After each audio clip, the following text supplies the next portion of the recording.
Bom, vamos seguir com a nossa última parte, concurso de práticas e teses e aprovação do protocolo de atuação estratégica de educação especial das defensorias públicas, onde eu convido o defensor público, doutor Luiz Renato.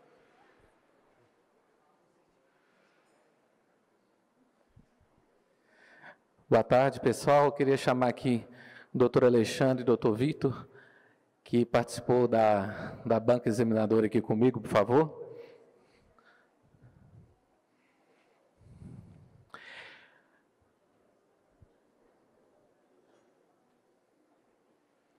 Cadê o Alexandre? Alexandre.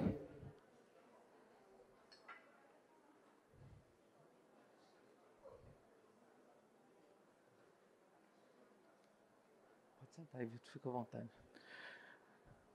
Pessoal, só para explicar para vocês, né, dentro da programação do Congresso, a gente tem um concurso de práticas e teses, práticas exitosas e teses, em que inscreveram-se defensoras e defensores públicos do Brasil todo. Então, a gente tem 5 práticas e 3 teses. E agora é um momento, e eu acho que é até importante, por isso que é importante compartilhar com vocês, que é o momento de ser apresentadas essas teses e essas práticas. Eu acho que uma das belezas de se trabalhar em rede e de ter um congresso nível nacional, igual nós estamos fazendo, é isso, né? Da gente poder, às vezes, ver o que está sendo feito em outros estados, o que tem de prática, o que tem de discussão jurídica, para a gente poder, às vezes, servir de inspiração, para poder replicar aqui em Minas Gerais também.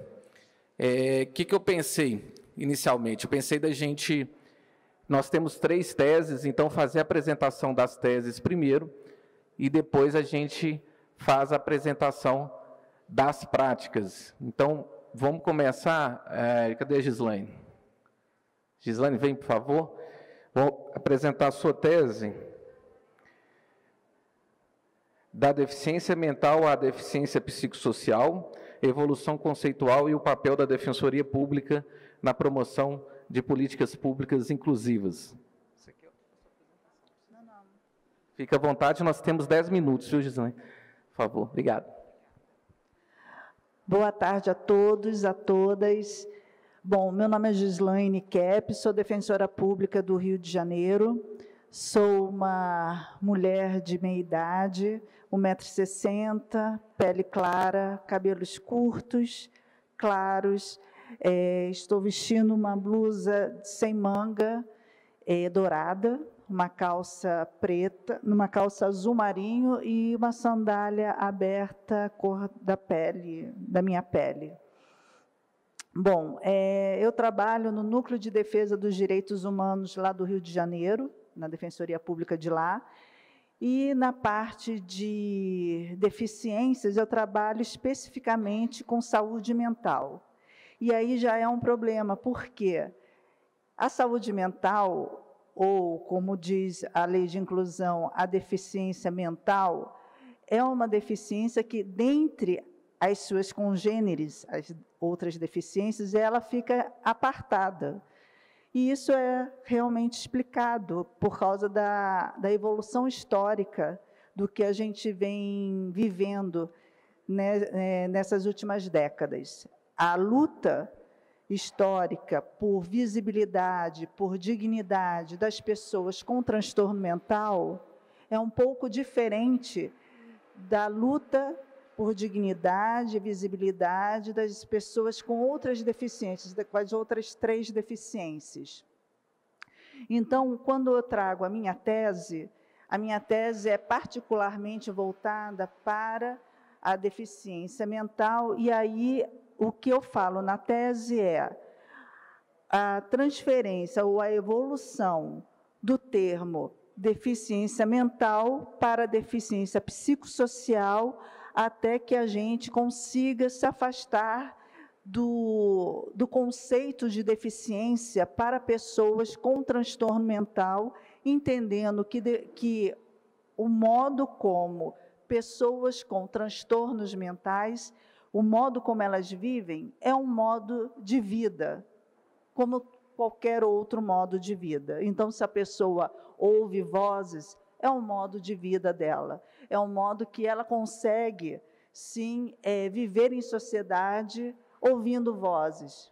É um exemplo. E o papel da Defensoria Pública nisso tudo? O papel da Defensoria Pública é de um agente facilitador, de um agente de transformação social, porque, embora os nossos assistidos e assistidas, elas tenham voz, mas nem sempre são ouvidas, principalmente pessoas com deficiência.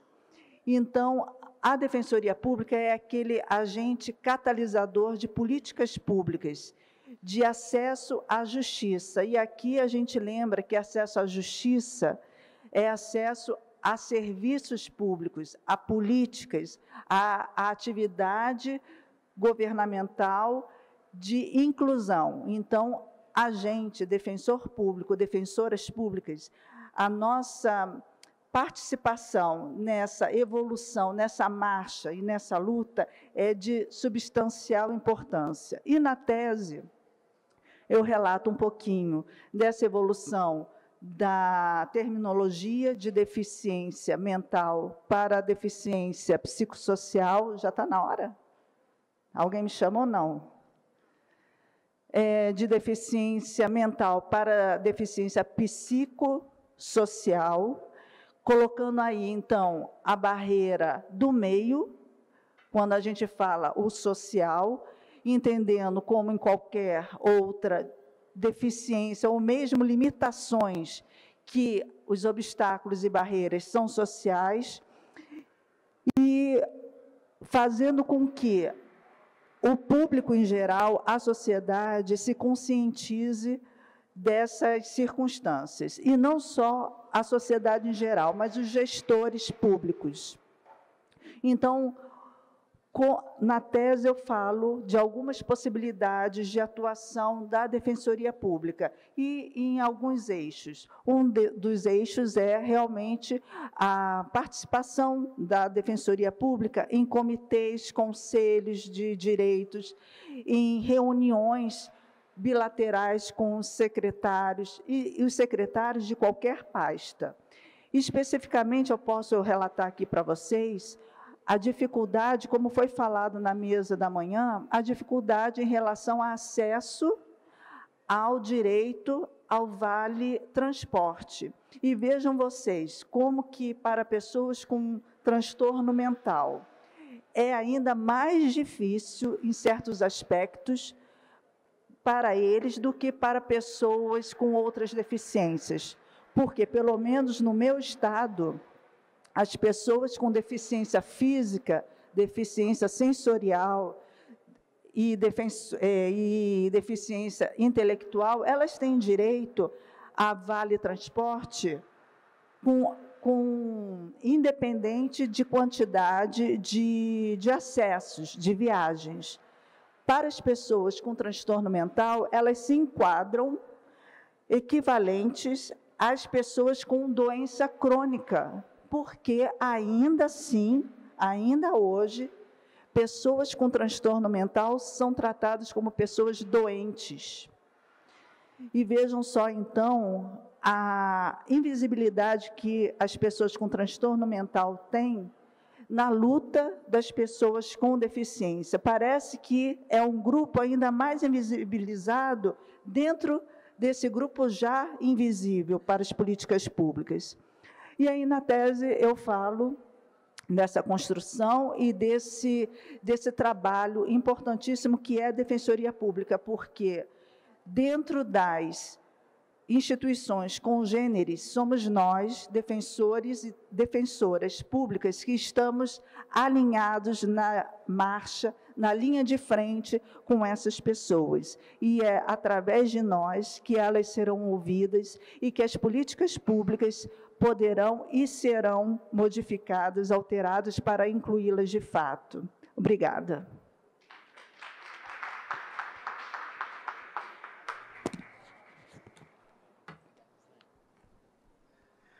Parabéns aí pela apresentação, Gislaine.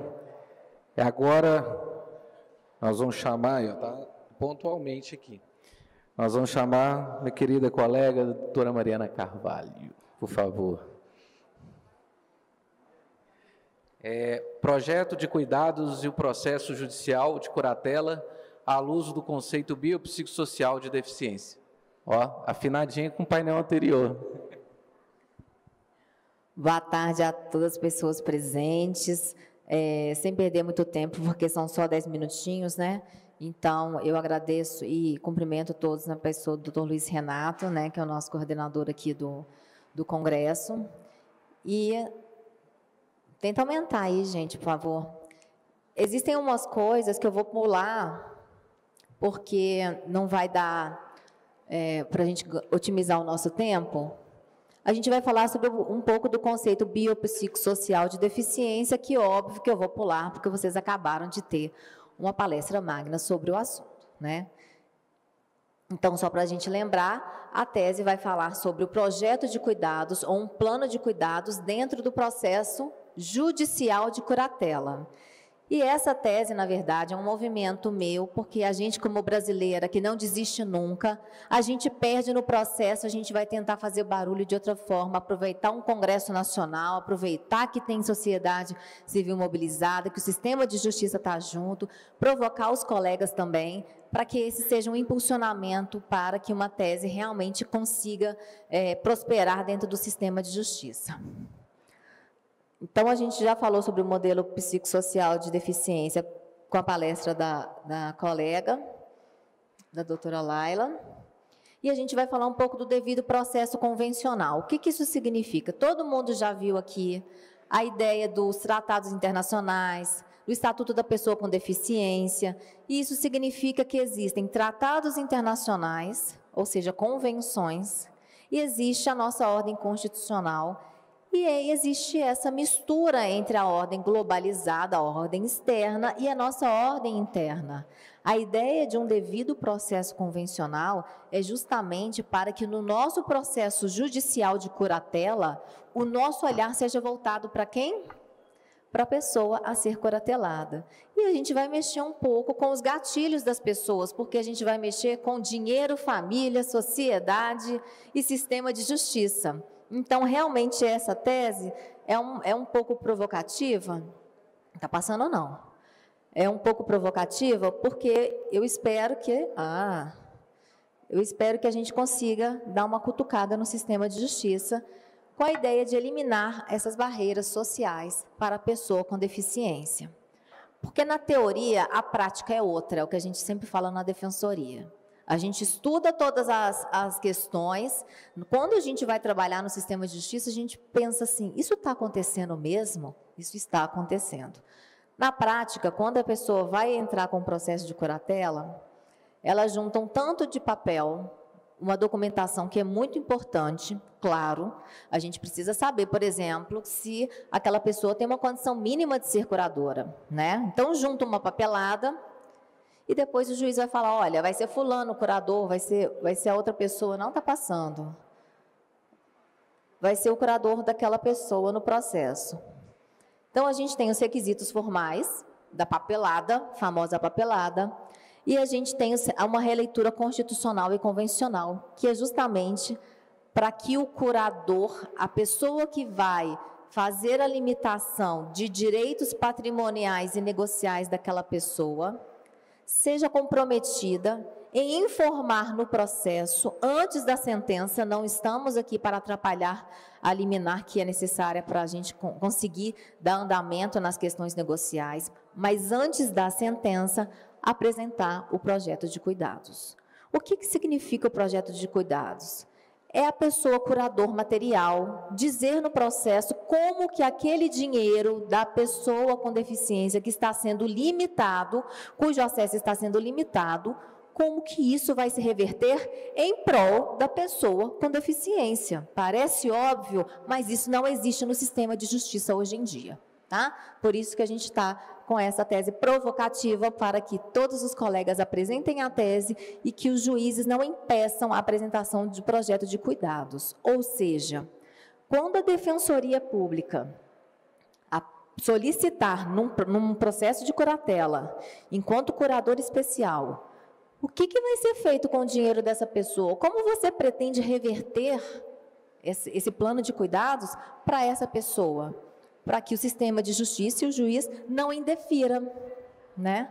Para dizer, olha, não está escrito, eu não estou lendo aqui na lei, mas a lei precisa ser interpretada à luz dos tratados e das convenções internacionais e da nossa Constituição.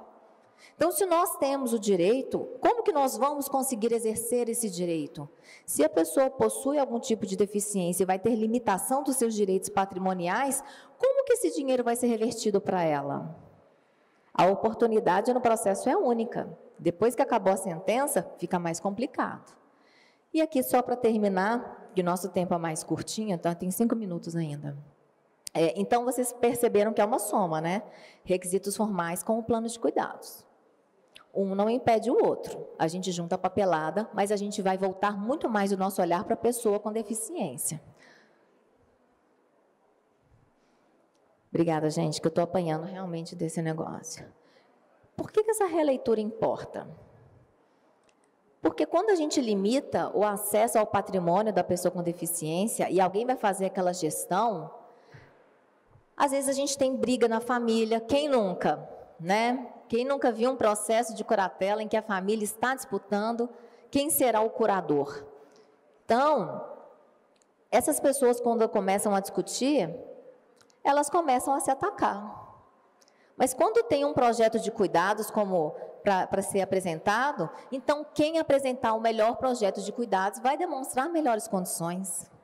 Então a gente vai lutar e vai brigar num processo, porque o processo é luta, sim, processo é desgaste.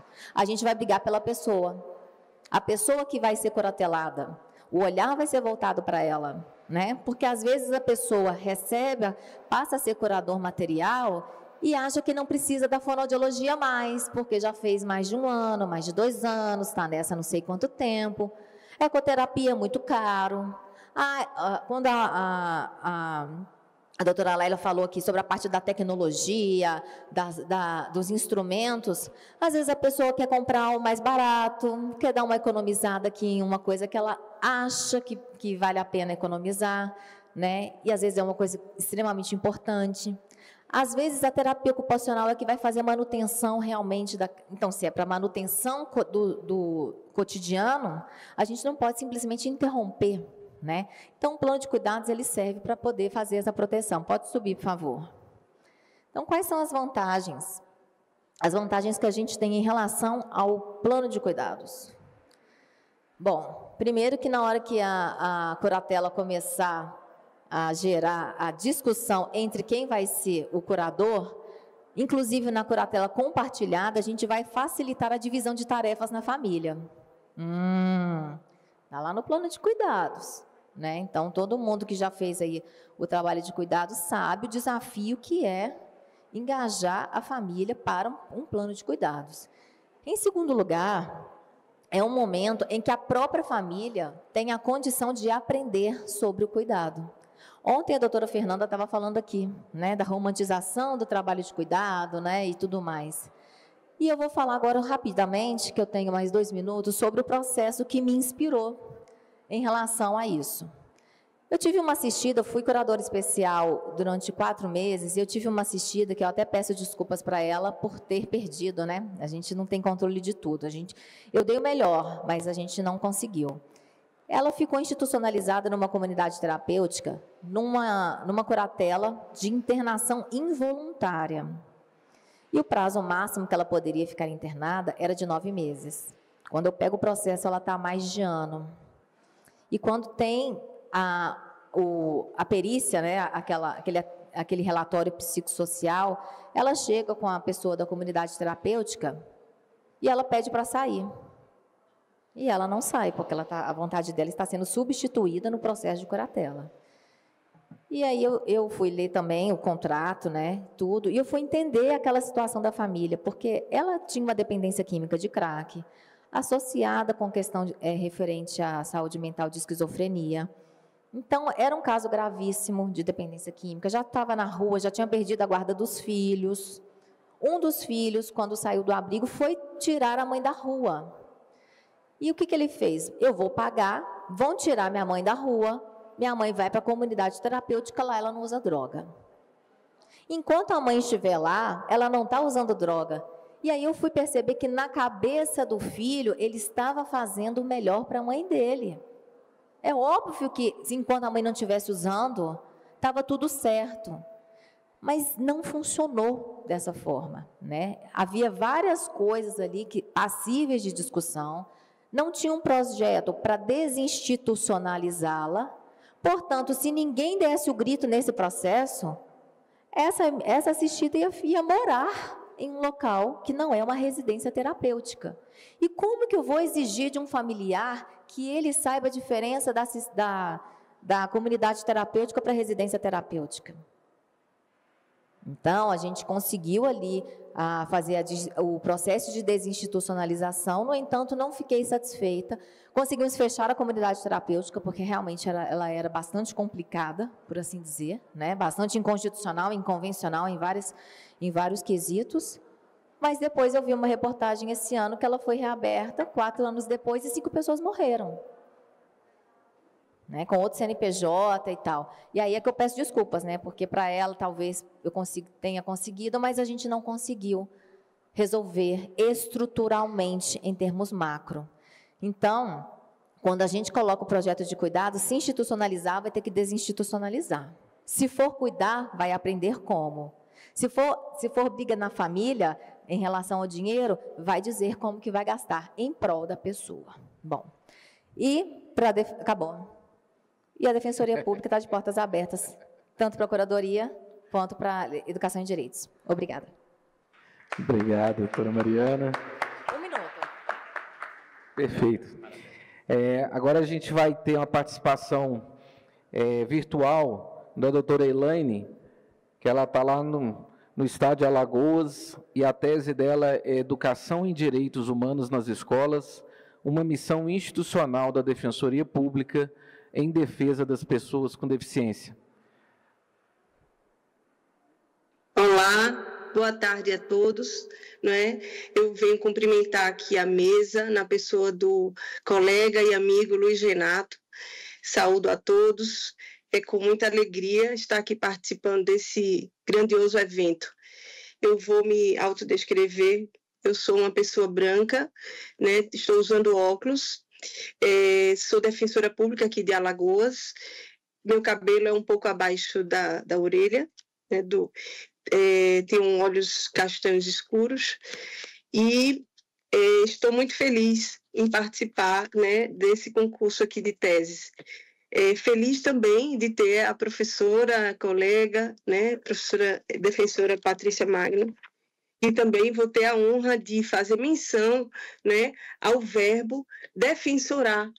Quando a gente pensou nessa tese, e fazendo aqui uma conexão sobre o dia de ontem, sobre o painel de ontem, uma professora na plateia perguntou por que a Defensoria Pública não poderia atuar nas escolas. Então, meu coração palpitou de tamanha alegria, porque eu vi que não penso sozinha, Eu entendo que a escola é um ambiente fértil, e marcante na vida de todos, E é um ambiente tão propício, para que a gente possa, como defensoria, como membro, conjugar o verbo defensorar, tão aqui trabalhado, a instituição toda, inclusive foi menção honrosa essa atuação, essa inovação, no sentido de como é que a gente pode trabalhar dentro das escolas, utilizando essa ferramenta tão grandiosa, de poder instrumentalizar, poder trabalhar a questão dos direitos humanos com essa pauta da pessoa com deficiência. Então, eu queria que passasse o slide, por favor. Primeiramente, coloque no slide 4, porque eu fiz um QR Code e possibilita quem tiver interesse de acompanhar o que eu escrevi. E aí a gente volta um pouco para justamente trabalhar nessa seara de que nosso âmbito de atuação, ele extravasa, né? Não só na parte do judiciário em si, mas extrajudicialmente, de forma gratuita. Então, a gente pode articular com o corpo docente, com o corpo discente, buscando justamente trabalhar todas essas questões, defensorando, criando fissuras, criando, trazendo essa perspectiva da pessoa com deficiência, não só, né, buscando mais empatia, mas dando visibilidade, trabalhando a questão do anticapacitismo com o alunado, com o corpo docente, em todos os ambientes escolares, tendo em vista que é a nossa segunda casa, né? O tempo, muitas das vezes, a gente passa muito tempo na escola. Então, é nesse momento que eu vejo que a Defensoria Pública pode atuar institucionalmente, né? No sentido de promoção do diálogo, de rodas de conversa, nas datas, no calendário escolar, a gente poder fazer aí essas fissuras, essas apresentações, trabalhar sobre pautas, especialmente aqui trabalhando nesse tema da pessoa com deficiência. Então, é um momento, é um cenário, né, e um ambiente muito propício para que a gente possa atuar de forma pontual, a fim de construirmos, né, e desenvolvermos uma sociedade mais igualitária, mais inclusiva e anticapacitista.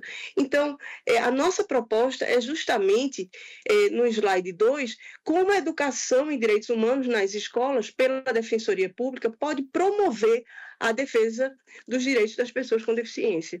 É justamente trabalhando todo o corpo no sentido da capacitação, no sentido da promoção e encurtamento, né? Saindo, né? Muitas das vezes a gente conversa muito com os professores, com a direção, somos convidados a fazer reuniões com os pais e mestres, para que a gente possa justamente possibilitar, não é? Essa desmistificação, como melhor trabalhar, trabalhando a Lei Brasileira de Inclusão, alguns conceitos que ainda estão muito sem ser compreendidos, né? A própria convenção. Então, é algo que vai muito, né, nessa perspectiva, né, de promover essa capacitação, trazer para o alunado que a defensoria, ela é parceira, ela também está nesse contexto transformador.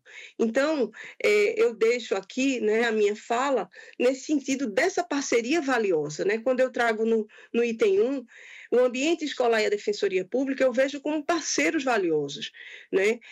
No item 2, eu trabalho a questão do defensorando, como é que a gente poderia, na prática, não é, fissurar, trazer esses elementos, né, de como a Defensoria atua, como é que a gente pode, por meio de palestras, por meio de seminários, encurtar e dar força ao corpo docente. E, ao final, eu fecho aqui a minha fala dizendo que acredito que esse encurtamento, essa promoção, ela só tem a ganhar, né? Tanto a gente da Defensoria, nós defensores, como também as escolas, né? Eu deixo aqui os meus agradecimentos e encerro a minha fala. Obrigada.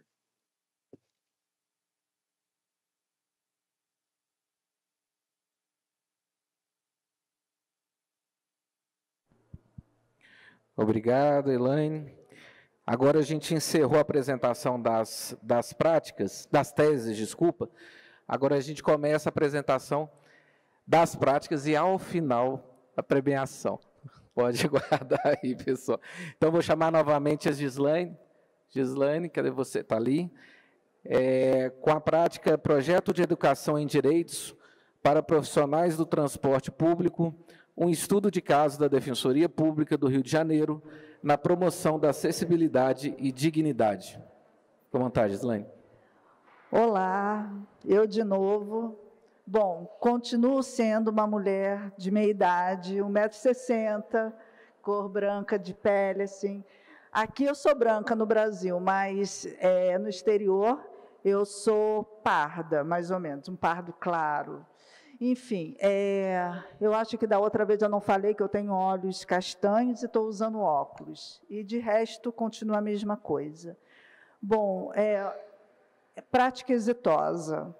eu trouxe para vocês uma prática que a gente está fazendo desde antes da pandemia, lá no Rio de Janeiro, desde 2019, com motoristas de ônibus, sensibilização de motoristas de ônibus, sobre saúde mental, que é meu foco. Mas, quando eu comecei a pensar nesse projeto, que veio através de familiares de pessoas com transtorno mental, pais, irmãos, dizendo para mim, olha, quando a gente sobe no ônibus, a gente ouve motorista fazendo piada dos nossos familiares, arrancando, né, não esperando eles passarem pela roleta.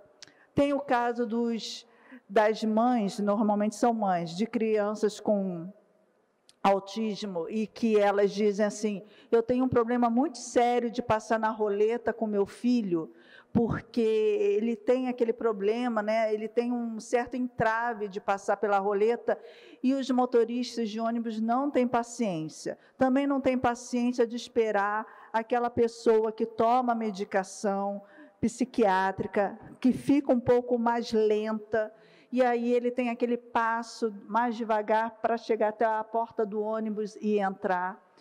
E aí o motorista de ônibus já faz de sacanagem mesmo, que o ponto está aqui, ele para lá na frente, e aí, mesmo que a pessoa tente correr, não consegue alcançar o ônibus. Então, com um monte de problemas, de sofrimento mesmo, né? Sofrimento do dia a dia, porque é o dia a dia dessas pessoas. Eu resolvi, então, fazer essa sensibilização. E aí, quando eu estava pensando em como fazer, eu pensei assim, bom, eu vou fazer, vou chegar lá, é um trabalho danado a gente entrar nessas empresas de viação, não foi fácil. Na escrita da prática exitosa, eu consegui entrada através de um consórcio, que tinha 5 ou 6 empresas, era um consórcio pequeno, mas depois da pandemia, elas se fecharam para mim, aí eu consegui através do sindicato deles, mas assim, não está sendo fácil, não é fácil.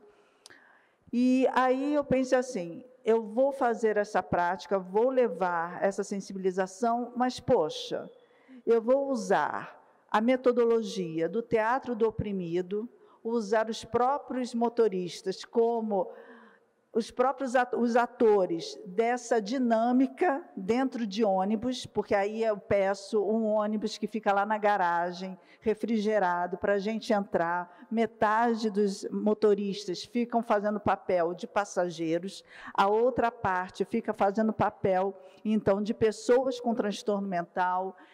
E aí eu penso, poxa, eu não posso também aproveitar esse momento e levar a sensibilização, ampliar um pouco mais essa sensibilização? Posso. Aí eu pensei em quem? Nos meus colegas do Núcleo da Pessoa com Deficiência, porque eu atuo no Núcleo de Direitos Humanos. Então, Núcleo da Pessoa com Deficiência e Núcleo do Idoso. Eles, inclusive, estão aqui, a doutora Mabel Arce e o doutor Valmeri Jardim, estão aqui, né? Torcendo. Nós trabalhamos juntos, fazemos rodízio, vamos para as visitas, são 2 visitas. A primeira visita a gente vai, leva a nossa sensibilização para o RH. Por quê? Por que isso? Porque o RH, e normalmente tem até presidentes ou mesmo donos dessas empresas lá para conhecer o que a gente vai falar para os motoristas. Então, a gente faz essa primeira visita e depois a gente marca uma segunda visita, que aí é essa dinâmica do teatro do oprimido. E aí vem, todos esses anos, o que aconteceu? A gente viu que, para além da gente levar essa sensibilização dos motoristas para com as pessoas usuárias do transporte público, após a dinâmica, a gente pergunta como que foi para os motoristas, eles se abrem e falam que eles mesmos têm casos de pessoas com deficiência na família deles.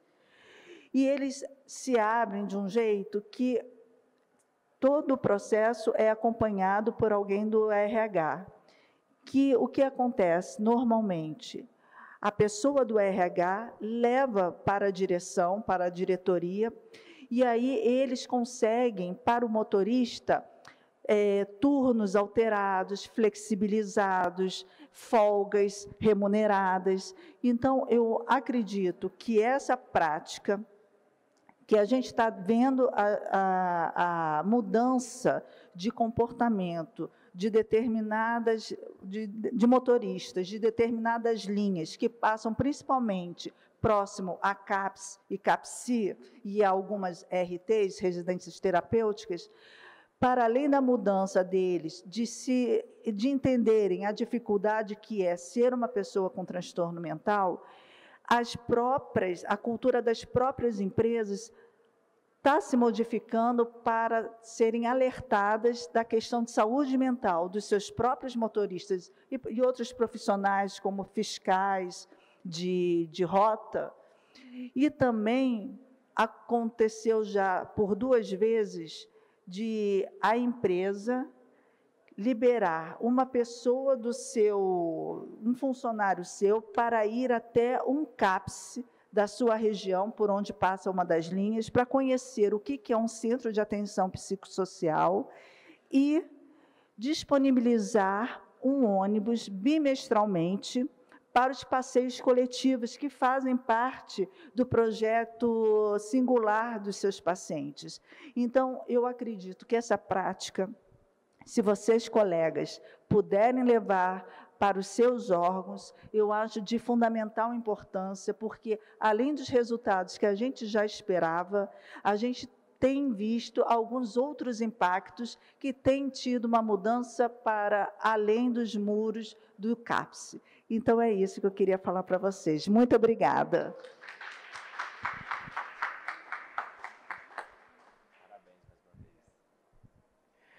Bem, agora, na sequência, vamos convidar a doutora Renata Flores Tibiriçá, com a prática A Implementação da Acessibilidade para Pessoas Surdas em Vestibular após a Propositura de Ação Civil Pública.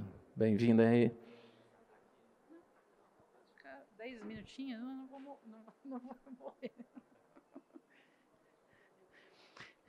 Bom, gente, vou fazer minha audiodescrição, né? Apesar de já ter feito ontem, mas não sei se mudaram as pessoas que estão assistindo. Eu sou uma mulher branca, de cabelos e olhos castanhos. Eu tenho 1,60 m de altura. Eu estou vestindo uma calça preta, uma blusa laranja, um casaco preto, uma sandália preta. Eu sou uma mulher com doença rara, com deficiência física. E, bom, eu vou apresentar aqui, né, para não perder meu tempo. E meu sinal de Libras é esse aqui. Foi a comunidade surda que me batizou. Bom, eu vou falar aqui sobre a implementação da acessibilidade. O problema vai ser... Não, acho que eu consigo aqui. Vou falar sobre tem que ir para lá. Vou voltar. Sobre a acessibilidade para as pessoas surdas no vestibular de uma universidade pública. Essa é uma prática que a gente fez lá na Defensoria de São Paulo, pelo Núcleo Especializado dos Direitos da Pessoa Idosa e da Pessoa com Deficiência, e teve como fundamentação jurídica, enfim, a Constituição, a própria atuação da Defensoria Pública na tutela coletiva, na Convenção Internacional sobre os Direitos da Pessoa com Deficiência, no direito à educação inclusiva, no ensino superior, no direito às garantias, às adaptações razoáveis, aos apoios necessários, também ao próprio intérprete de Libras, na Lei Brasileira de Inclusão, que também garante medidas específicas de acessibilidade em vestibulares e formatos acessíveis, e dilação de tempo e critérios diferenciados de avaliação, e também em decretos e leis específicos, que são anteriores à Lei Brasileira de Inclusão e que tratam especificamente da Libras e do direito à educação também para as pessoas surdas. Uma coisa que é importante, que a gente trouxe na própria ação, que dados do IBGE indicam, né, uma baixa escolaridade das pessoas com deficiência, né, mais de 60%, de acordo com o IBGE 2010, não possuem instrução ou não tinham concluído o ensino fundamental. Apenas 14,2% tinham fundamental completo, um número um pouquinho maior de ensino médio completo, mas apenas 6,7% concluíram o ensino superior, que é um número bem mais baixo, e todos os percentuais eles são bem mais baixos do que para pessoas sem deficiência, né? Então, isso tudo, de alguma forma, impacta na possibilidade. A gente sabe o quanto a educação inclusiva ela é importante para as pessoas com deficiência, não só na garantia da própria autonomia, que a pessoa possa, de fato, ser independente, autônoma, mas também para poder garantir o acesso ao ensino superior e também ao mercado de trabalho, né? Quando a gente pensa, principalmente, em crianças, né, a gente sempre está pensando que que a gente quer para um filho, né, a possibilidade de que ele tenha todo o ensino possível e a possibilidade e a oportunidade de ele ser quem ele quiser. E no nosso país, a gente sabe que o vestibular é um momento crucial para isso. Sem isso, a gente não consegue, de fato, garantir que a pessoa possa ingressar. E aí, os surdos procuraram a Defensoria Pública, falando que, né, passando para a gente, que justamente os vestibulares eles eram feitos todos em português. E aí muitas pessoas vão pensar assim, mas qual o problema do vestibular ser em português? Ele é surdo, ele consegue ler em português. Isso não é verdade. A língua-mãe da pessoa surda é a Libras, né? Claro que a gente tem uma diversidade surda, mas principalmente o surdo não oralizado, né, o surdo congênito, a primeira língua que ele adquire é a Libras, e ele não consegue entender o português como uma pessoa que é ouvinte, que nasceu ouvindo, né? Então, isso é algo que é bastante importante, porque existe uma confusão muito nesse sentido de que a pessoa surda ela pode ler em português, ela responde as questões em português e está tudo bem. Só que existem prejuízos para ela nesse sentido, porque a estrutura da Libras ela é completamente diferente da estrutura do português. E o português, para a pessoa surda, é como se fosse uma segunda língua, é como o inglês para nós, né? Então, a gente acaba não sendo proficiente em inglês, como eles também não são. Uma vez eu conversei com um surdo que me disse que 50%, ele conseguia compreender 50%, isso que ele estava no ensino superior, né? Então, ele não conseguia compreender tudo que era colocado ali no curso em português. E isso acaba gerando uma desigualdade entre os candidatos surdos e os candidatos, né, não surdos, e que havia só intérpretes de Libras para tirar dúvidas. Sequer o edital era traduzido em Libras dessa universidade pública. E não é qualquer universidade, é uma universidade de grande concorrência e com muitos campos, né, no interior. E aí, a atuação da Defensoria iniciou, né, com uma atuação extrajudicial. A gente permaneceu quase que 2 anos tentando buscar uma solução extrajudicial, até porque eles foram para esse lado de dizer, não, a gente vai resolver, a gente vai fazer, a gente está disposto a conseguir. Não, vamos... E aí apresentaram lá um software, que é o Ribenar, e o software é horrível, é como se fosse um Google Tradutor, mas de péssima qualidade, né? Os surdos falam isso, ele traduz absolutamente errado, porque a Libras ela é mais do que simplesmente uma língua de sinais, ela é uma língua gestual. Então, o corpo também se manifesta junto com os gestos, né? Então, eles abrem a boca, Então, assim, um bonequinho ali tentando fazer aquilo não consegue traduzir de fato. E muitas vezes ele traduz o quê?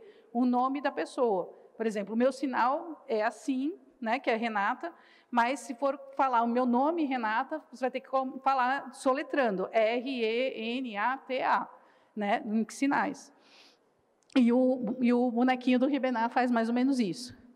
E aí a gente fez, então, como a gente tentou, buscou, não conseguiu, eles começaram para tentar nos enrolar também, disseram assim, mas tem 2 outras universidades estaduais também aqui no estado, que também não fazem o vestibular em Libras, então a gente precisa juntar todo mundo. Eu falei assim, não, a gente tem reclamação contra vocês, não temos reclamação contra eles, né? E isso tudo discutido também com a universidade, a própria fundação que realiza o vestibular. E aí a gente acabou propondo, então, a ação civil pública, quando a gente percebeu que não esgotamos tudo. Logo de início, o Ministério Público foi ouvido e se manifestou favoravelmente à concessão da liminar. Quando ele se manifestou favoravelmente, a gente tinha conversado com o Ministério Público, a universidade e a fundação peticionaram, dizendo, nós queremos uma audiência de conciliação, né? Porque eles perceberam que iam perder a liminar ali de imediato. E aí a gente fez essa audiência, eu participei, né? Então essa prática eu acompanhei, estou bastante tempo na coordenação, fui e voltei, na coordenação do núcleo, né? Então eu recebi as reclamações, participei da confecção da inicial, e aí participei dessa audiência pública, dessa audiência judicial, e na audiência a gente chegou a fazer um acordo, né? Mas nos pedidos que a gente fez, antes de eu falar da audiência, né, falar dos pedidos, a gente pediu o edital integralmente em Libras, uma prova de conhecimentos gerais em Libras, com conteúdo equivalente à prova de língua portuguesa, ou seja, ela fosse traduzida totalmente, não só as orientações da prova ou dúvidas que o candidato tivesse, e uma prova de conhecimentos específicos com identificação, né, de que se trata de uma pessoa surda, só que sem identificar o nome daquela pessoa, para não violar, obviamente, o sigilo, além da disponibilização de professores especializados e intérpretes na comissão de vestibular, para viabilizar justamente a compreensão dos comandos da prova pelos surdos. Então, que as provas fossem elaboradas com especialistas, né? E critérios diferenciados na correção, que isso não é uma desigualdade, mas sim justamente tratar o desigual de forma desigual no limite da sua desigualdade. Bom, no trâmite processual, como eu falei, a gente teve essa conciliação, então, em 2017, e aí, na audiência, que foi uma audiência muito difícil, eles foram extremamente capacitistas, com falas, assim, horrorosas, horríveis mesmo, de dizer qual é o problema, se ele não entender, então, português, então, né, ele não pode passar no vestibular, porque isso é básico, né?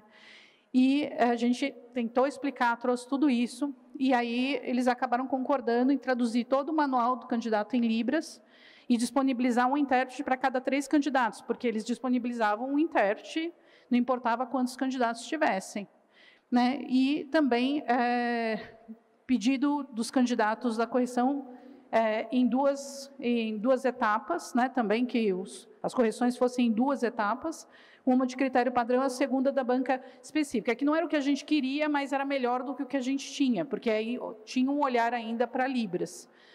A instrução desse processo foi extremamente complexa, mas muito, muito complexa, com a oitiva de muitos professores especialistas em Libras de universidades, que foram precatórias, tudo. E aí a sentença em 2020 acabou acolhendo integralmente os pedidos.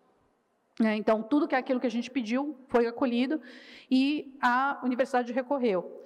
Na apelação da universidade e no Tribunal de Justiça do Estado de São Paulo, foi reformada em parte, só para tirar os critérios diferenciados, porque eles acharam que isso era uma violação de igualdade. Ao contrário, é o que garante a igualdade, né? Nós recorremos, entramos com recursos, né, nos tribunais superiores, infelizmente os recursos não subiram, nós entramos com agravo de despacho denegatório, não conseguimos subir, e acabou transitando em julgado dessa forma. A despeito disso, né, a gente entende que esse resultado da ação civil pública... Renato, 1 minuto. Estamos terminando. É um importante instrumento, né, quando esgotadas a possibilidade de solução extrajudicial para a implementação da acessibilidade linguística. Então, assim, vale a pena a gente ingressar com a ação civil pública, então a gente tem um modelo para isso que funciona, né, de alguma forma. Houve um efetivo aprimoramento do vestibular, apesar da procedência parcial, né, e já num próprio acordo que foi feito lá em 2017, E depois do trânsito em julgado em 2022, a própria universidade fez um vídeo falando, olha, nosso vestibular agora vai ser acessível para pessoas surdas. Né? Eu até coloquei isso no próprio artigo, né? Falou isso e falou assim, não, e nós fizemos mais, agora a gente quer poder garantir a permanência desses alunos na universidade, nós estamos comprando equipamentos, contratando pessoal para garantir. Então, assim, acho que, do ponto de vista de êxito, acho que a gente conseguiu atingir aí o resultado. Né? Então, como conclusão, acho que a ação civil pública ela foi decisiva, de fato, para garantir essa acessibilidade para os surdos. É uma prática que pode ser replicada para outras defensorias, para garantir acessibilidade em universidades públicas e privadas, e fortalece a inclusão e o direito à educação das pessoas surdas. Obrigada.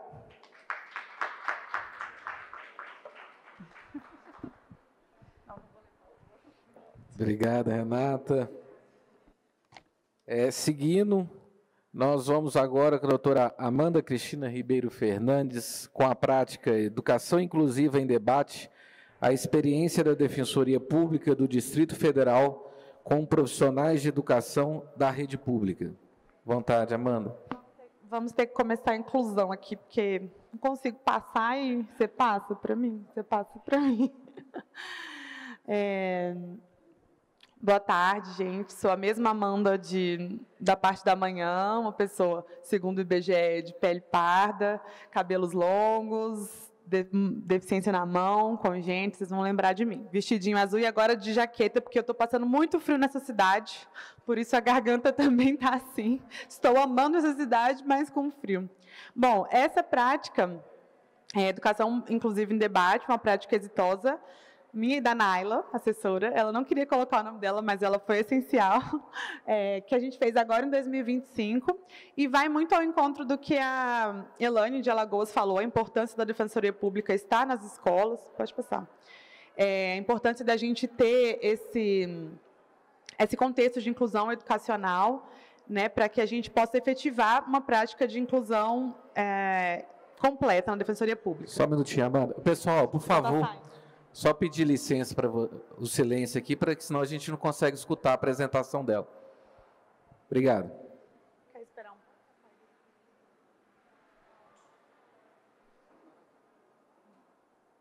Pode ir, agora está tranquilo. Vamos lá. Esses são os marcos normativos que a gente já colocou aqui, né, sobre os avanços da legislação, a transição de paradigma do modelo médico para o modelo social, a convenção, tudo isso a gente fala, pode passar. Mas qual foi a importância? Pode passar também, esse que eu vou falar mais sobre isso aqui. 2023, 2024, além da busca dos profissionais, dos pais de alunos, nós também tivemos uma busca de profissionais, o que foi uma mudança de paradigma na Defensoria Pública. Por quê? A gente percebeu que várias das crianças que a gente acompanhava no ensino infantil tinham uma boa inclusão, tinha muitos professores aqui, e aí a gente já pode até falar assim, quando tem a sala de recurso, a escola com um aluno, a professora e o aluno ali na educação infantil é uma coisa. Esses alunos iam para os CEFs. CEFs, lá em Brasília, são centros de ensino fundamental. E quando chegava no 5º ano, ele tinha uma transformação de paradigma muito grande na inclusão, porque aí tinha um professor de português, história, geografia, e aí acabava. Assim, tanto ele não ia para a sala de recurso, quanto os professores não se viam na obrigação de fazer inclusão, e começou a ter muito conflito dentro da escola. Então, além dos pais que a gente já acompanhava do ensino infantil, a coordenadora pedagógica de uma escola em Ceilândia também buscou a gente e falou assim, não sei o que fazer, porque na nossa escola, a gente sente que não é obrigação do professor de ensino fundamental, de história, matemática, geografia, fazer a adaptação escolar. E começaram a vir muitas judicializações dos casos de ensino fundamental, especificamente. Então, a gente percebeu que era a mudança em 2023 e em 2024 de profissionais buscando ajuda, e as lacunas eram faltas de formação e falta de protocolos institucionais. Né? Então, a gente percebeu assim, olha, tá todo mundo perdido aqui quando chega no ensino fundamental. E as mães nervosíssimas, né? Então, elas chegavam lá, como nós, defensores, bem sabemos, com muita raiva, porque acabou o pouco de inclusão que se já tinha no ensino fundamental e que elas conquistaram com muita garra pessoal, chegou no ensino fundamental e não tinha mais. Pode passar. E aí, o que a gente percebeu? principalmente nos CEFs 30 e 31 de Ceilândia. Ceilândia é uma região administrativa com alto índice de hipossuficiência no Distrito Federal. Inclusive, a maior favela, era a maior favela até 2023, eu acho, do Brasil, está em Ceilândia, né? Apesar da riqueza do plano piloto, a gente tem o sol nascente. E os CEFs 30 e 31 são escolas enormes, de crianças que foram chegando do ensino infantil para o ensino fundamental e que estavam totalmente sem inclusão. Aí a gente foi lá fazer a implementação junto com os professores. E aí a gente fez uma reunião com todos os professores de português, matemática. E, olha, esse aqui é o slide da minha petição inicial, para eles entenderem o que a Defensoria faz, primeiro, por que a gente fala pessoa com deficiência, qual que é a base legal. E eu mostrava a petição inicial para eles verem o seguinte: eu não estou entrando em requisitos pedagógicos, porque o professor tem medo de duas coisas. Eles mesmos falaram isso para a gente.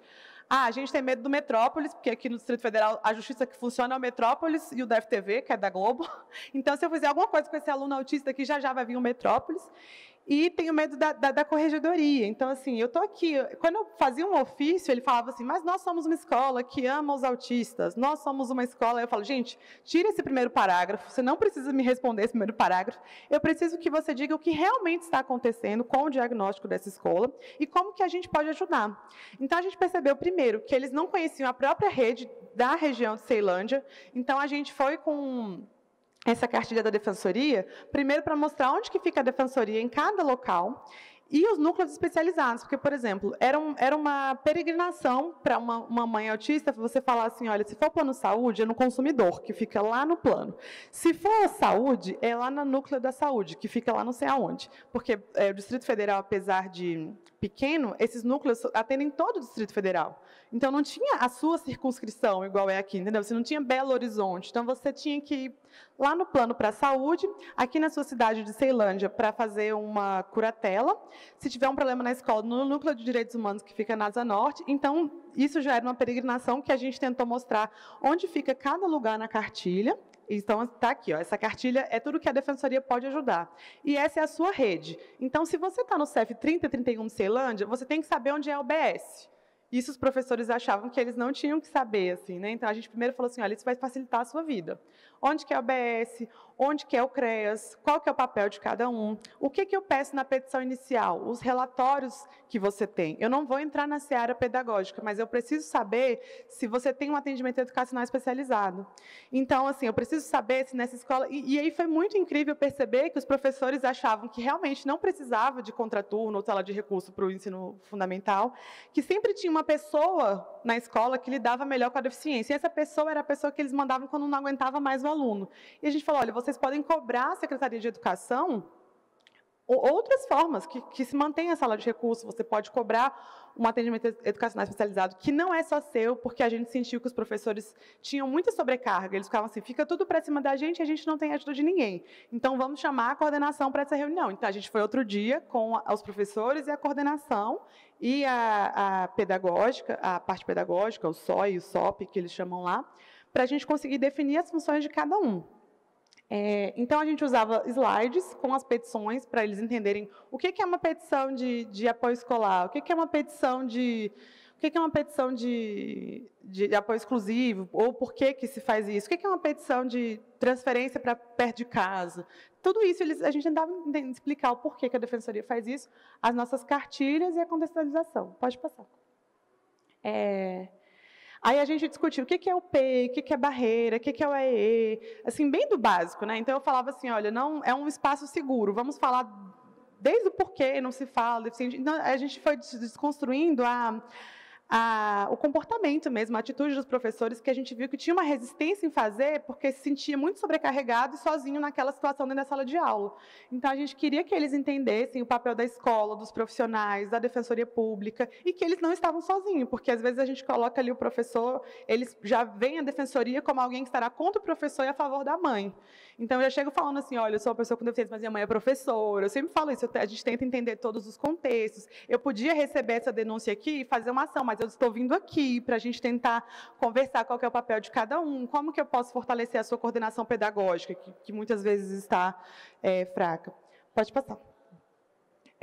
E aí, qual foi os resultados obtidos, principalmente na região de Ceilândia? Ampliação da percepção de direitos, a gente entendeu que os professores, principalmente, se sentiram mais valorizados, assim, sabe? Aquela coisa de, ainda sou uma autoridade, não sou apenas alguém nesse sistema que encaminha, porque eles até falaram assim, olha, eu achava que o SOI podia encaminhar direto para o médico, assim, e que eu não precisava fazer muita coisa. Então, eles tinham uma percepção um pouco de medo, mas sem entender que eles faziam parte do sistema de inclusão, sem entender que eles eram um ponto-chave do sistema de inclusão. Redução de violações e judicializações, especificamente em Ceilândia, eu nem escrevi isso, né, mas aí a Anaila, que bem sabemos, a gente percebeu que tinha uma questão do conselho tutelar lá, e isso foi só depois que a gente foi. Um conselheiro tutelar, especificamente, levava os pais para fazer BO contra os professores. Ele ia lá, pegava a mão dos pais e fazia BO contra os professores. Então, por isso eles tinham esse medo da justiça também, porque o conselho tutelar, que às vezes carrega uma pauta eleitoral muito forte, principalmente em relação ao autismo, né, a gente sabe disso, e aí eles colocaram os pais contra o professor. Então, a gente chamou o Ministério Público também para conversar sobre o conselho tutelar. Olha, essa não é a função do conselho, ele é parte integrativa da inclusão, ele não está contra as escolas. E a gente percebeu como tinha que chamar os conselhos tutelares também para a educação inclusiva, né? Fortalecimento da rede de proteção, foi muito legal, pessoal, conhecer quem era da rede de saúde, quem era do CREAS. Então, eu sempre falava isso. Brasília é muito comum as pessoas morarem no centro e trabalharem nas satélites. E aí, por isso, elas não conhecem a realidade das satélites, não conhecem quem está no CREAS, isso, inclusive, os defensores públicos, né? Então, eu falava, você tem que conhecer toda a sua rede. E quem é a sua rede? Estava lá no slide. A sua rede é CRAS, é CREAS, é Conselho Tutelar, é Promotoria de Infância, o que está perto. Melhoria na comunicação, porque foi outra coisa que a gente percebeu, a comunicação com os pais era muito ruim, e por isso eles tinham tantas brigas. Então, assim, olha, antes de fazer qualquer ato, vamos tentar chamar uma reunião, vamos conversar, e se você melhora a forma que você fala no seu letramento, você já ajuda esse pai, porque uma mãe de autista, uma mãe de uma pessoa com deficiência, ela tem um letramento muito bom, porque ela está nessa luta há muito tempo. Então, quando o professor chegava, já falava, mãezinha, seu filho especial, ela já via com ódio, porque ela sabe o letramento, ela sabe como falar. Então, a gente falava assim, olha, fala dessa forma, vamos tentar melhorar a comunicação com essa mãe, porque eu acho que você vai ter mais ganhos se você se comunicar dessa forma. Faça uma reunião, entenda os marcos, né? A lei, o dia da deficiência múltipla, o dia da síndrome de Down, faça coisas desse tipo para melhorar a comunicação. E a integração setorial deles, a gente achou que teve uma melhora muito grande na judicialização e nas questões extrajudiciais. E acho que a gente teve um bom resultado nesse sentido, nessas escolas, e a gente quer ampliar para outras escolas no Distrito Federal, e a gente acredita que essas formas de mostrar o que a Defensoria faz, bem próximo, através de slide, e nesses pilares de melhoria de comunicação, integração da rede, conhecer o território, é uma forma de melhorar a educação inclusiva naquele local. Falei no 2x, mas é isso. Obrigada. Obrigado, Ana. Olha, eu vou só dar um parênteses aqui, meu tempo já acabou, né? Eu vou só falar fora do tempo, porque eu quero puxar o pé da Mari, do Luiz Renato, se vocês não acolherem bem a Naila, porque a Naila é minha assessora do coração, que é boa em todas as pautas de direitos humanos, né? Como eu falei, eu pego pessoa com deficiência, mas lá nós temos 9 pautas de direitos humanos. Então, antes ela era assessora do Ronan, e aí puxei para mim, mas ela está de saída para ser defensora pública em Minas Gerais, porque ela está aprovada no concurso. E vocês cuidem bem dela aqui, então. Não, vamos cuidar, já está no radar aqui. Obrigado. Vamos passar agora para a Elaine. A Elaine está virtual, com a apresentação da prática Defensoria Pública Cuida de Você, guia prático do autocuidado para a parentalidade atípica. Mães, pais e responsáveis. Isso. Mais uma vez, boa tarde a todos. Então, eu pensei nesse guia prático em razão da vivência, não é, que a gente atende bastante. Elaine, só um momentinho, só para eles colocarem o vídeo seu no telão. Perfeito. Só um minutinho, que aí você recomeça.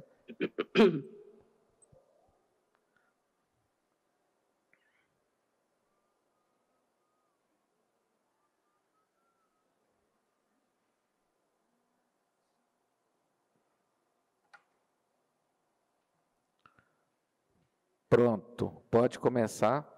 Pode começar, Gustavo? Pode começar, Elaine, por favor. Obrigada.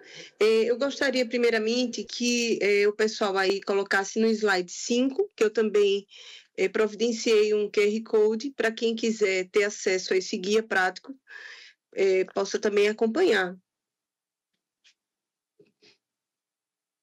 No slide 5. Isso. É um Saiba Mais, eu vou tentar aqui fazer uma exposição breve, trazendo um pouco dessa minha prática, dessa vivência. Quando nós temos a oportunidade, né, de conversar com a mãe, com o pai, não é, com os responsáveis no nosso dia a dia, a gente começou a perceber a necessidade, né, de focar nessa pessoa quem cuida, né, e trabalhando sobre o enfoque da Política Nacional de Cuidados, que vê nessa questão tripartite, né, do cuidado como direito autônomo, que inclusive a Corte Interamericana ele reconheceu, né, como mais um novo, né, direito humano, e tem o autocuidado como uma dessas facetas. Eu vejo que há uma grande necessidade, né, no caso da gente, defensor, de que está ali no dia a dia, fazendo aqueles atendimentos, buscando ingressar com ações, com demandas judiciais e muitas das vezes extrajudiciais, quando a gente chama para uma conciliação, uma mediação. A gente sentiu a necessidade de estimular, com pequenos gestos, trabalhando a equipe, trabalhando essa situação do fortalecimento, né, do emocional, integrando na rede, encaminhando para o pessoal do CREAS, que faz atendimento psicoterapêutico. Enfim, a gente começou a tentar enxergar essa pessoa, né, que cuida, como uma pessoa que precisa do nosso cuidado, do nosso olhar. Então, eu pensei nessa situação desse guia prático para que toda a equipe pudesse ter esse olhar diferenciado, no sentido de ter uma acolhida, de ter uma escuta mais apropriada, humanizada possível, sempre estimulando, né, o fato de que há uma necessidade desse cuidado básico consigo mesma, ou mesmo, né, se é um pai que muitas das vezes chega pedindo a nossa ajuda. Ou seja, a gente trouxe aqui, no slide 2, eu trouxe aqui um pouco do resumo, né, desse guia prático, enfocando a nossa atuação como missão mesmo institucional de promover os direitos humanos, enaltecendo a atenção ao autocuidado, à parentalidade atípica.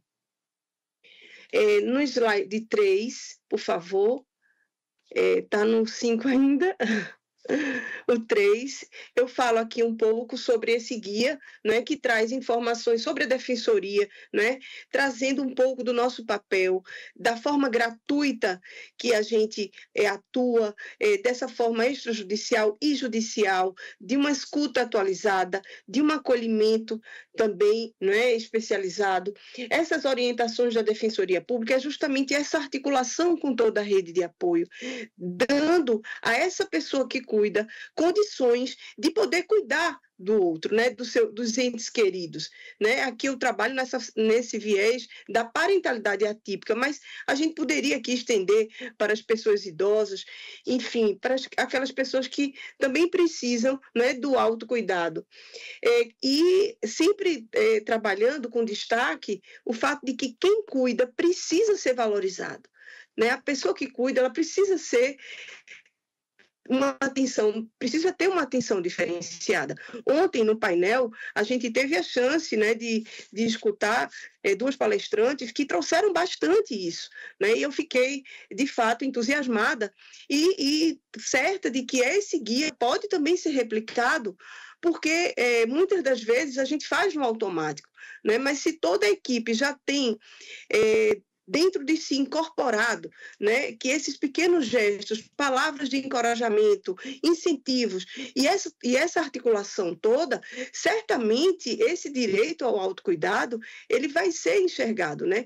E nas clínicas de reabilitação, nos espaços em que, enquanto as pessoas estão ali, né, fazendo alguma terapia, alguma coisa, então esses pais, essas mães, esses responsáveis também podem estar recebendo aprendendo, né? E olhando e fomentando essa questão do autocuidado. As práticas de autocuidado, né, de fato, elas precisam ser garantidas. Nesse guia também eu trago a questão do CREAS, do CAPS, né, colocando sempre os telefones, os contatos, né, para que toda essa rede seja articulada. Por gentileza, pode ir para o slide 4. Pode passar para o 4, por favor.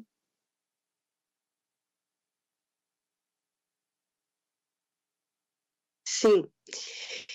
Então, eu enfatizo a questão do autocuidado como sendo essencial, sempre lembrando, né, para que ele seja uma prioridade. Ele, de fato, não é uma demonstração de coragem e amor.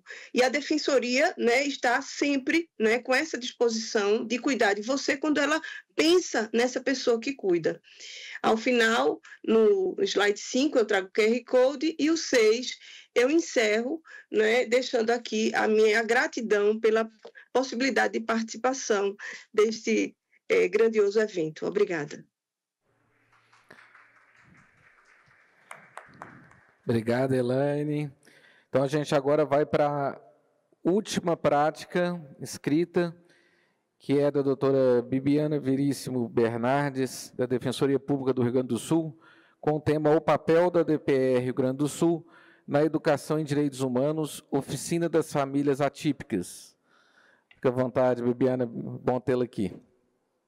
Obrigada, boa tarde a todas as pessoas presentes, boa tarde, cumprimento o Luiz Renato Pinheiro, na oportunidade que cumprimento os demais examinadores, uma honra estar presente ainda aqui virtualmente. Começando a minha audiodescrição, pelo que aparece na tela, eu sou uma mulher morena, estou de cabelo preso, sem brincos, olhos castanhos, estou com um colar preto que aparece e blusa de alças. Atrás de mim tem uma estante com alguns objetos de decoração. Estou sentada em uma cadeira cinza do estilo gamer. Pois bem, estou atualmente como dirigente do Núcleo de Defesa da Pessoa com Deficiência da Defensoria Pública do Estado do Rio Grande do Sul e também dirigente de outros 2 núcleos, que é o Núcleo de Defesa da Pessoa Idosa e o Núcleo de Defesa da Diversidade Sexual e de Gênero da Defensoria Pública. Os núcleos da Defensoria do Estado do Rio Grande do Sul, eles são imediatamente ligados à Subdefensoria Pública Geral para assuntos jurídicos. E, a partir disso, eles têm como uma das suas missões a educação em direitos, que foi prevista pela resolução do Conselho Superior da Defensoria Pública do Estado do Rio Grande do Sul, número 8, de 2013. É bem verdade que o Núcleo de Defesa da Pessoa com Deficiência, ele é mais recente a essa resolução, pois surgiu a partir de 2022, tendo por objeto justamente sair dos direitos humanos e ter um olhar ainda mais atento aos direitos da pessoa com deficiência. E como objetivo da Defensoria Pública como um todo é a educação em direito, para que as pessoas se informem dos seus direitos e procurem os serviços da Defensoria Pública, a gente, enquanto está na dirigência do Núcleo de Defesa da Pessoa com Deficiência, criou a chamada Oficina das Famílias Atípicas, que tem por objetivo a educação em direito das pessoas com deficiência, mas também das suas famílias e também dos seus cuidadores. A gente tem feito essa oficina de forma bimestral, ou seja, a cada 2 meses, e tem pensado a cada edição como abranger maior quantidade de direitos específicos a essas pessoas. A gente tem tido uma grande adesão de inscrições, pois cada uma dessas oficinas contou com mais de 300 inscrições e, de uma forma metodológica, a gente organiza essa oficina mandando e-mails e divulgando justamente para todos os CRAS e CREAs do Estado do Rio Grande do Sul. Então, a gente fez um levantamento inicial para todas essas entidades, justamente para que esses órgãos possam televisionar e passar para as pessoas que precisam de educação em direitos e a Defensoria Pública consiga chegar em todas as cidades do Rio Grande do Sul para as famílias atípicas. Então, eventualmente, um acesso de CRAS, quando abre a televisão, quando abre a imagem da oficina, a gente acaba verificando que tem diversas pessoas assistindo. Às vezes chega a ter 20, 30 pessoas no mesmo acesso. A gente tem verificado uma média de 300 acessos, de 300 inscrições em cada edição da oficina, e tem variado, né, numa média de mais ou menos em torno de 100 participantes oficialmente, né, acessos pelo menos, em cada oficina. As pessoas que se cadastram ali de forma individualizada, elas recebem um certificado com a quantidade de horas de informação. E o que a gente verificou? Inicialmente, a gente propôs justamente para essa capacitação em direitos das próprias pessoas com deficiência, das suas famílias atípicas e dos seus cuidadores. Até a gente, num primeiro momento, pensou em denominar essa oficina de Oficina das Mães Atípicas, pelo recorte de gênero que a gente verifica nessa situação. Mas daí a gente pensou que seria melhor criar a Oficina das Famílias Atípicas para tentar cada vez mais incluir o recorte de gênero masculino na questão do cuidado. Isso tem sido bem aceito. E a gente, nas primeiras 2 edições, a gente fez um formato idêntico, e a gente percebeu que muitos dos acessos eram repetidos, especialmente pela rede de apoio, tanto de CRAS, de CREA, de assistentes sociais, de psicólogos. Então, a gente tentou, agora, cada edição da Oficina das Famílias Atípicas, a gente pensa num formato completamente diferente, com palestrantes diferentes, e a gente aborda temas que podem ser úteis na efetivação dos direitos dessas pessoas. Então, na época da escrita do artigo, a gente tinha realizado 4 oficinas. Depois disso, a gente realizou mais uma na semana passada, que foi justamente sobre as deficiências intelectuais e múltiplas, justamente em forma de celebrar a Semana Nacional desse tipo de deficiência. Então, a gente, nessa última oficina, por exemplo, a gente acabou abordando justamente assuntos relativos a esses temas, esses direitos específicos, quem são essas pessoas. Inclusive, a gente sempre traz aspectos psicossociais a cada oficina, e a gente conta com uma analista psicóloga e uma analista assistente social, que elas ajudam a pensar a melhor pessoa para cada oficina, para cada temática, trazer um corte, um olhar que não seja tão somente jurídico, mas já se foi falado, por exemplo, a questão do luto do filho perfeito. A nossa analista psicóloga, ela é uma pessoa com deficiência, e a nossa assistente social é uma mãe atípica, então elas acabam trazendo muito do seu lugar de fala para essa situação, e cada edição a gente tem um olhar diferenciado, de uma profissional diferenciada sobre essa temática. Por exemplo, a última oficina a gente contou com uma psicóloga especializada em síndrome de Down, que falou sobre muito além do cromossoma mais.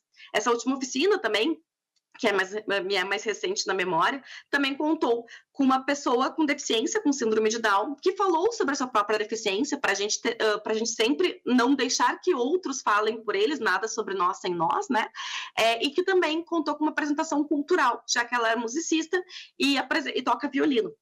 Então, essas oficinas, elas acabam sendo muito úteis, especialmente para efetivar o que a Defensoria Pública do Estado do Rio Grande do Sul já efetiva na resolução daquilo que foi implementada pela Emenda Constitucional número 80. Porque hoje em dia, em todas as comarcas do Rio Grande do Sul, há uma Defensoria Pública. Mas essa possibilidade de educação em direitos para todos os CRAS e CREAS, que inclusive é televisionado, acaba trazendo ainda mais potenciais assistidos da Defensoria Pública para a Defensoria Pública, justamente para buscar, especialmente resoluções extrajudiciais de conflitos, para que a gente possa inicialmente tentar fazer inicialmente no interior do Estado essa possibilidade de resoluções, como acesso a terapias, acesso à saúde, e as temáticas são muito diferentes. Então, a gente acaba trazendo defensores públicos que falam sobre o direito à saúde, o direito da criança e adolescente, porque 3 dessas edições foram sobre a temática específica sobre criança e adolescente. Agora a gente vai fazer uma próxima oficina que vai se tratar justamente sobre a pessoa com deficiência idosa, porque justamente a ideia, e cada oficina, como ela tem justamente uma oportunidade aberta à população, as pessoas podem, durante a oficina, no chat, explicar, solicitar informações, e ao final o microfone é aberto de forma organizada para que elas possam tirar suas dúvidas. E daí surgem muitas sugestões, como, por exemplo, novas temáticas de assuntos que as pessoas com deficiência acabam tendo interesse em saber, e muito além disso, para as pessoas que trabalham na rede se tornarem cada vez mais capacitadas e se tornarem multiplicadores do acesso à justiça, encaminhando determinadas pessoas à Defensoria Pública que assim necessitarem. Então, essa prática, a gente acaba sendo algo muito simples de ser feito, porque acaba sendo necessária tão somente a utilização de uma plataforma virtual, a depender de cada estado que tiver acesso. Então, se pode ter um número muito grande de acessos, como, por exemplo, 300 acessos, e isso se chega no interior de uma forma muito eficiente. Tanto é que é assim que foi demonstrado no artigo as cidades de origem das pessoas, isso se acaba justamente levando a Defensoria Pública para o interior do Estado, para além das cidades, sedes da comarca, e fazendo com que essa informação em direitos traga a efetividade possível dos direitos e a implementação pela Defensoria Pública do Estado do Rio Grande do Sul. É um prazer estar aqui com vocês, eu estava um pouco nervosa, agradeço imensamente a oportunidade, agradeço ao Luiz Renato e fico à disposição. Muito obrigada a todas e todos. Obrigado, doutora Bibiana. Então, agora a gente passa para a premiação. Nós vamos fazer o seguinte, vamos fazer primeiro o de teses e depois a gente faz o de práticas, que está mais fácil. Ô, Gustavo, eu vou pedir, a gente sabe quem está virtual aí, na hora que anunciar alguém virtual, de fazer uma foto com o telão, de colocar a imagem das pessoas aí. O doutor Vitor vai começar com o terceiro lugar das teses. Doutor. Acho que esse aqui está funcionando também. Posso anunciar? Deixa eu ver. Certinho. Isso. Vamos conferir para a gente... É esse mesmo. É isso mesmo, perfeito. Bom, então eu tenho a alegria de anunciar que em terceiro lugar ficou a tese Educação e Direitos Humanos nas Escolas, uma missão institucional da Defensoria Pública em defesa das pessoas com deficiência, da Elaine Zelaquete de Souza Correia. Isso, obrigada. A Elaine está lá, vai lá, Vitor, para tirar uma foto com ela ali do lado do telão representativo. Parabéns, Cadê o Elaine. fotógrafo, gente? Cadê o fotógrafo, Alfredo? Cadê? Aqui, está na frente, desculpa, amiga.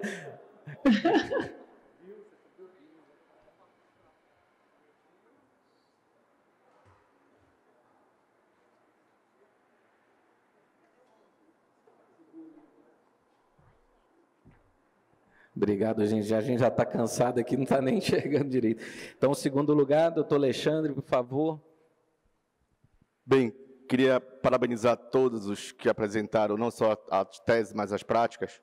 Dizer que a nossa comissão precisou, de fato, alcançar a unanimidade e buscar um consenso, né, da qualidade dos trabalhos, e foi uma decisão muito difícil, inclusive para a comissão. Queria anunciar o segundo lugar no concurso de teses e práticas, com a tese da deficiência mental à deficiência psicossocial, evolução conceitual e o papel da Defensoria Pública na promoção de políticas inclusivas, da defensora Gislane Carla Kep Ferreira.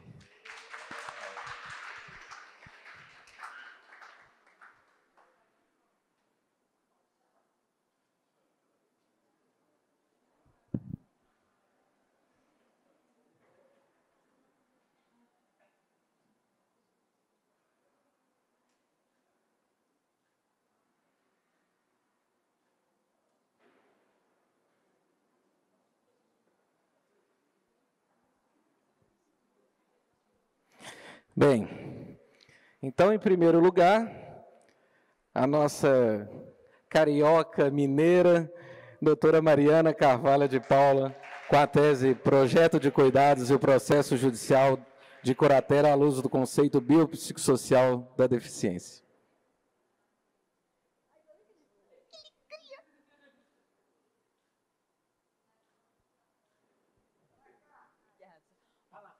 Eu sou nascida no Hospital Belo Horizonte, tá, gente? Eu sou mineira, sou só filha de carioca e eu gosto de funk também.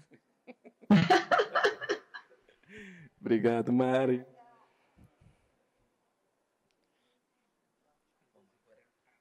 Agora a gente passa, vamos lá, tanto de pasta aqui, gente.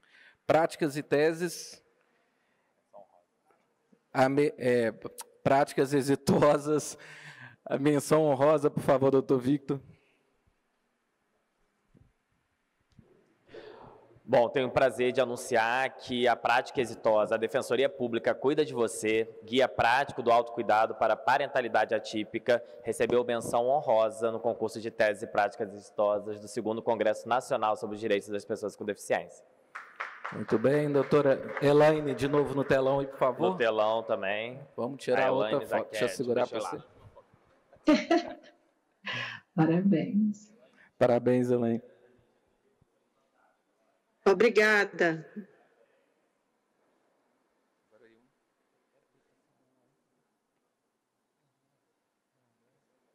Vou guardar seus certificados.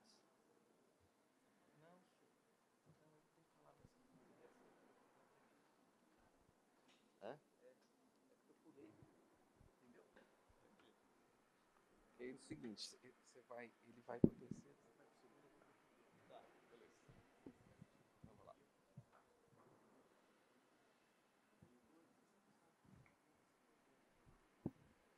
Gente, a gente só está conferindo aqui para não ter problema. Beleza. Está aqui as duas. Então, nós vamos para a segunda menção honrosa. Prática exitosa, educação inclusiva em debate, a experiência da Defensoria Pública do Distrito Federal com profissionais de educação da rede pública, a doutora Amanda e a doutora Naila. Por favor, as duas aqui.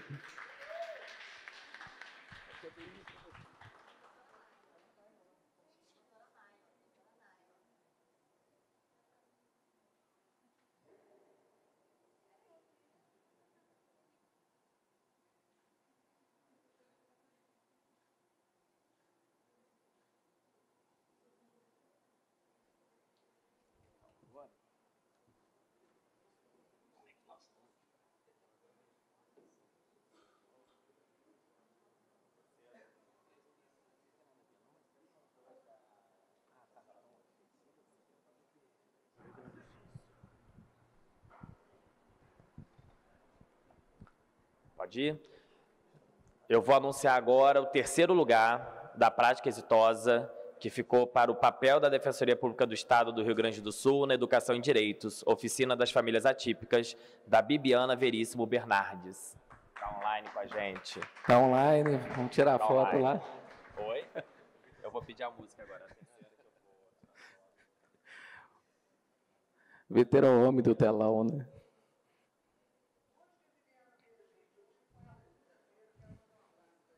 Ali, ó.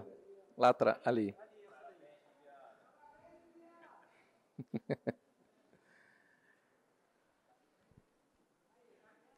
Ó, agora rufem os tambores. Bem, gente, como eu falei, houve uma dúvida muito grande da banca nesse aspecto, na avaliação, porque as duas teses, as duas práticas, na nossa consideração, foram excelentes. E eu anuncio o 2º lugar do concurso de teses e práticas exitosas no 2º Congresso Nacional, a prática exitosa, a implementação da acessibilidade para pessoas surdas e em vestibular, após a propositura da Ação Civil Pública da Renata Flores Tibiriçá.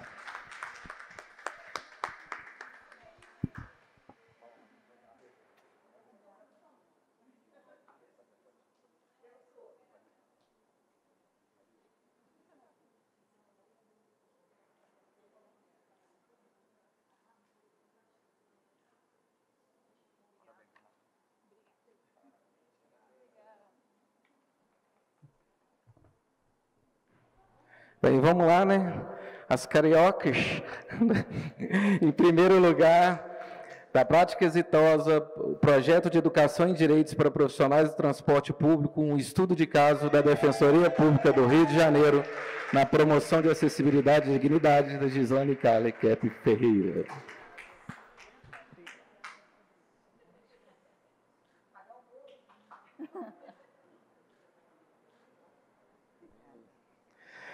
Podemos encerrar?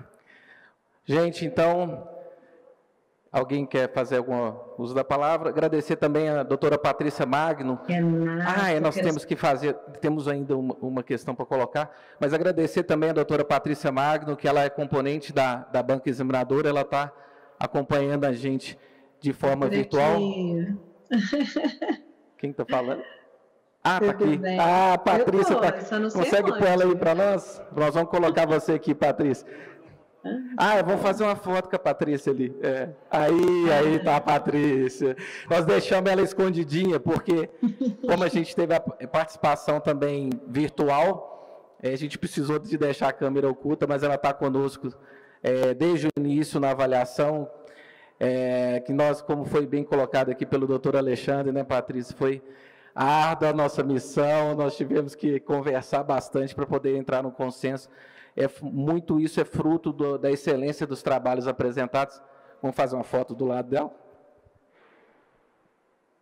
Agradeço, muito bom estar aqui mesmo virtualmente com vocês para dar conta de compor, né, a agenda de audiências com essa vivência, né, acadêmica que esse congresso oportuniza e que está sempre muito comprometida com a produção dessa praxis emancipatória, né, essa ação transformadora da realidade. Não é sobre teoria sem diálogo concreto com a produção de incidência no mundo dos fatos, né, no mundo da vida. Quero parabenizar aí todo mundo, gostaria muito de estar abraçando todos vocês fisicamente, mas por hora vai essa saudação virtual. Agradecer também aos colegas, né, da comissão julgadora, foi uma alegria dividir com vocês as nossas ponderações e dúvidas e angústias e chegar a esse resultado tão bacana. Muito obrigada, Renato, pelo convite e estendo à Defensoria Pública de Minas Gerais a minha gratidão por estarem sediando esse Congresso Nacional e que os próximos sejam cada vez mais e mais profícuos. Muito obrigada. Obrigado, Paty. Oi, gente, vou passar só para a Renata, para ela falar a respeito do lançamento.